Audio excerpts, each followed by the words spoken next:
ഓം ഹരിശ്രീ ഗണപതയേ നമഃ. അവിഘ്നമസ്തു. ഓം നമോ ഭഗവതേ വാസുദേവായ. ഓം ശ്രീകൃഷ്ണ പരമാത്മനേ നമഃ. ഓം ശ്രീ ഗുരുഭ്യോ നമഃ. ശ്രീമന്നാരായണീയം ദശകം 7 ബ്രഹ്മാവിൻ്റെ തപസ്സും വൈകുണ്ഠ ദർശനവും. ഏവം ദേവ ചതുർദശാത്മക ജഗദ്രൂപേണ ജാതഃ പുനസ്തസ്യോർധ്വം ഖലു സത്യലോകനിലയേ ജാതോऽസി ധാതാ സ്വയം. യം ശംസന്തി ഹിരണ്യഗർഭമഖിലത്രൈലോക്യജീവാത്മകം യോ ഭൂത്സ്ഫീതരജോ വികാരവികസന്നാനാസി സൃക്ഷാരസഃ. സോയം വിശ്വവിസർഗദത്തഹൃദയഃ സംപശ്യമാനഃ സ്വയം. ബോധം ഖൽവനവാപ്യ വിശ്വവിഷയം ചിന്താകുലസ്ഥസ്ഥിവാൻ. താവത് ത്വം ജഗദാംപതേ തപതപേത്യേവം ഹി വൈഹായസീം വാണീമേനമശിശ്രവ ശ്രുതിസുഖാം കുർവംസ്തപപ്രേരണാം.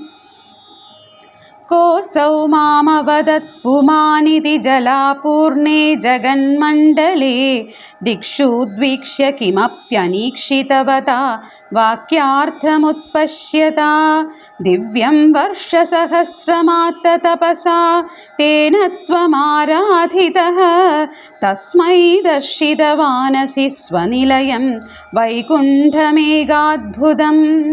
Maya യത്ര കദാപി no വികുരുതേ Padhi ജഗദ്ഭ്യോ ബഹിഃ. ശോകക്രോധവിമോഹസാധ്വസമുഖാ ഭാവാസ്തു ദൂരം ഗതാഃ. സാന്ദ്രാനന്ദఝരീ ച യത്ര പരമജ്യോതിഃപ്രകാശാത്മകേ തത്തേ ധാമ വിഭാവിതം വിജയത്തെ വൈകുണ്ഠരൂപം വിഭോ.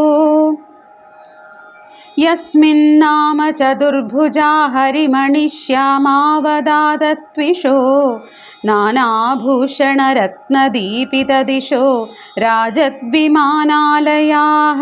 ഭക്തിപ്രാപ്ത തഥാവിധോന്നതപദാ ദിവ്യന്തി ദിവ്യാ ജനാസ്തത്തേ ധാമ നിരസ്തസർവശമലം വൈകുണ്ഠരൂപം ജയേത്.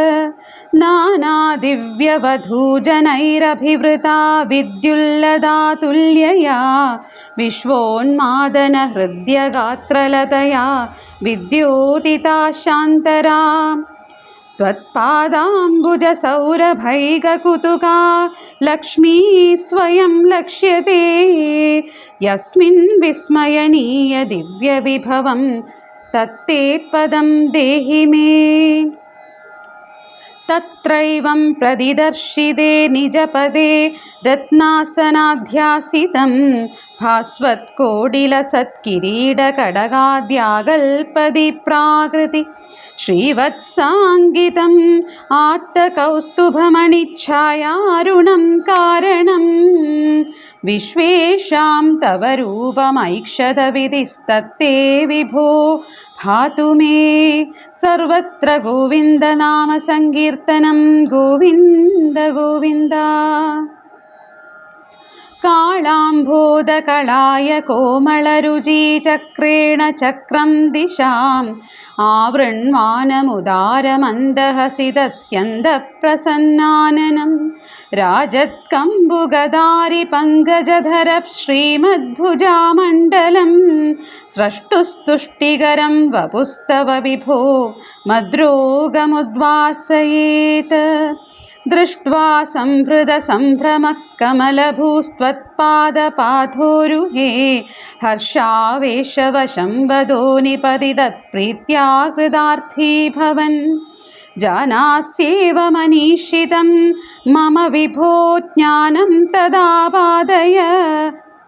ദ്വൈതാദ്വൈത ഭവത്സ്വരൂപപരം ഇത്യാചഷ്ടം ത്വാം ഭജേ.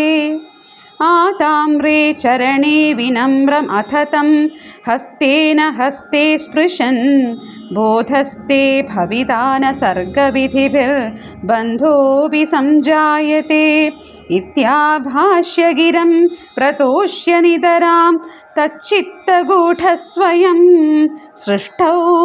സൃഷ്ടൗ തം സമുദൈരയഃ സ ഭഗവൻ ഉല്ലാസയോല്ലാഖതാം സർവത്ര ഗോവിന്ദനാമ സങ്കീർത്തനം ഗോവിന്ദ ഗോവിന്ദ. സർവം ഗുരുപവനപുരേശ്വരാർപ്പണമസ്തു.